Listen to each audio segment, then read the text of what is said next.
देखें जी कितना प्यारा लग रहा है रात को ये पुल। बिस्मिल्लाहिर्रहमानिर्रहीम, अस्सलाम वालेकुम। मैं हूँ ज़हीर अब्बास और आप देख रहे हैं पाकिस्तानी ढाबा टीवी। उम्मीद करता हूँ कि आप सब बहन भाई खैर आफियत से होंगे। मेरी अल्लाह पाक से दुआ है कि आप जहाँ भी रहें हमेशा खुश रहें, आबाद रहें और इसी तरह हंसते और मुस्कुराते रहें। तो चलो इसी दुआ के साथ शुरू करते हैं आज का व्लॉग। 7 दिसंबर आ गया है करीब और आपको पहले भी इतला दी थी कि 7 दिसंबर को ढिंगरा वाली में एक महफिल मुनक्कद की गई है। तो आप सब भाई वहाँ पर तशरीफ़ लाएँ। वहाँ पर जो है वो गाड़ियों के लिए, बाइक्स के लिए, साइकिलों वगैरह के लिए तो जो है वो पार्किंग का इंतज़ाम किया गया है और लंगर का भी इंतज़ाम है। तो आपको किसी किस्म की फ़िक्र करने की ज़रूरत नहीं है। ये बाद नमाज इशा है ये प्रोग्राम और आप उसमें तशरीफ़ लाएँ। इंशाल्लाह आपको कोई पार्किंग की परेशानी नहीं होगी और लंगर वगैरह की भी कोई परेशानी नहीं होगी और आप स्वाब दुरैन भी हासिल करेंगे। इसके अलावा कद्र शरीफ के मियाँ साहब भी तशरीफ़ ला रहे हैं, तो आप उनसे भी मुलाकात वहाँ पे कर सकते हैं इस महफ़िल में। और इस महफ़िल में काफ़ी सारे मुअज़्ज़ज़ मुकर्ररीन आ रहे हैं, नात ख़्वान हैं। तो इंशाल्लाह आप इसको एंजॉय भी करेंगे और परेशानी की भी कोई बात नहीं है क्योंकि लंगर का भी इंतज़ाम है और पार्किंग का भी इंतज़ाम है।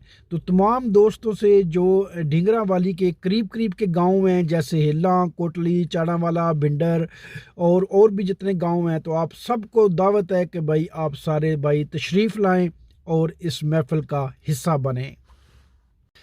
बाकी मेरा दिल है कि अब आहिस्ता आहिस्ता जो है ना वो पाकिस्तान का प्रोग्राम बनाया जाए क्योंकि अब रेस्टोरेंट जो है अल्लाह का शुक्र है निज़ाम चल रहा है और ये इसी तरह ही रहना है। मतलब बेहतर हो सकता है, जितनी कोशिश करेंगे मज़ीद बेहतर होता जाएगा। लेकिन मुझे काफ़ी अर्सा हो गया पाकिस्तान में ना गए, तो ये ना हो कि जो है ना इसी के चक्कर में वहाँ ज़्यादा लेट हो जाऊँ। तो मैं चाहता हूँ कि एक बार पाकिस्तान का चक्कर ज़रूर लगाया जाए और उसके बाद आकर फिर इस सर्कस को आगे करेंगे।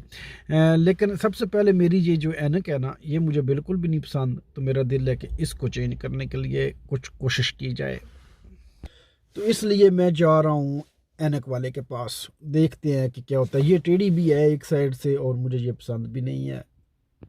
पहले हालात कुछ इस तरह से के थे कि ये बदली भी नहीं जा सकती थी, तो अब मेरा ख्याल है कि इस पे 100-200 यूरो जो है ना वो ख़र्चा जा सकता है। तो मैं ट्राई करता हूँ कि ये चेंज हो जाए। पहले डलवा लिया जाए तेल।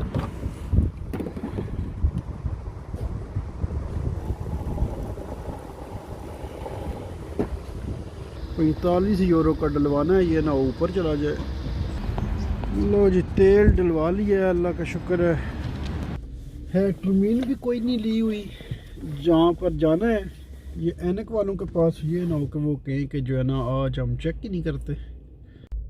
इधर गया हूँ मैं पहुँच, अब देखते हैं क्या बनता है।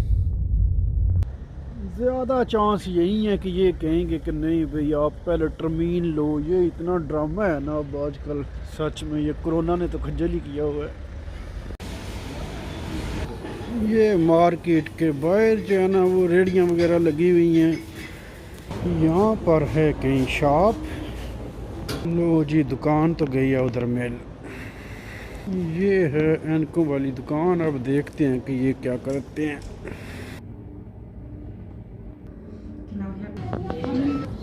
समझ कोई नहीं आ रही कौन सी लेनी है। लो जी माशाल्लाह ऐनक जो है वो ऑर्डर कर दी है और ये तकरीबन 225 यूरो की पड़ेगी। उसका सिर्फ फ़ायदा यही है मेन कि उसके शीशे वगैरह जो है ना वो अच्छे होंगे, ड्राइविंग करने में आसानी होगी और शायद वो थोड़ी बेहतर लगे भी। लेकिन लगने में शायद इसी तरह ही बेसुरा से ही लगूँ, लेकिन ये है कि वो कम से कम नज़र आने में उसमें आसानी होगी। ये जो मैंने ली हुई है जो ऑलरेडी है मेरे पास, ये जो डाली हुई है ये टोटल 19 यूरो की है और वो है 225 यूरो की। अब सर्दी बड़ी है तो आइसक्रीम खाई जाए।